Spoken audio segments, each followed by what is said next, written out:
अति जलद व अचूक बातम्यांसाठी पाहत रहा महामीडिया 24 सदैव तत्पर। मुरगुड नगरपालिकेने प्रशासक काळात कोणतीही पूर्वसूचना अथवा जनतेशी चर्चा न करता केलेली 20% घरफाळा वाढ तसेच भाडेपट्टी वाढ अत्यंत अन्यायकारक असून ती तात्काळ मागे घ्यावी, अन्यथा शहरात तीव्र आंदोलन छेडण्यात येईल असा इशारा मुरगुड शहरातील नागरिकांनी दिला आहे। या संदर्भातील मागण्यांचे निवेदन नगरपालिकेचे मुख्याधिकारी अतिश वाळुंज व मुरगुड नगरपालिका गट नेते सुहास खराडे यांना देण्यात आले।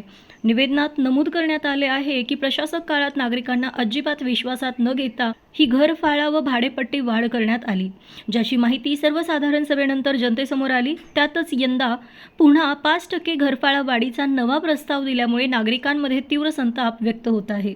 या निवेदनाद्वारे नागरिकांनी आणखी एक महत्त्वाची मागणी केली आहे की ज्या नागरिकांकडून आतापर्यंत वाढीव दराने घरफाळा व भाडेपट्टी वसूल करण्यात आली आहे त्यांची ती जादा रक्कम महानगरपालिकेने तात्काळ परत करावी। मागण्यांची योग्य दखल न घेतल्यास पालिकेविरोधात तीव्र आंदोलन उभे केले जाईल असा इशारा नागरिकांच्या वतीनं देण्यात आला आहे।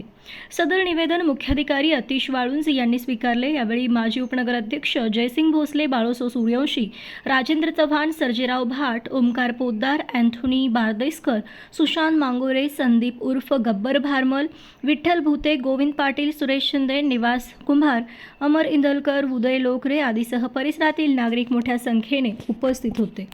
तर मग चला सबस्क्राईब करायला विसरू नका महामीडिया 24 न्यूज चॅनलला। महामीडिया 24 सदैव तत्पर।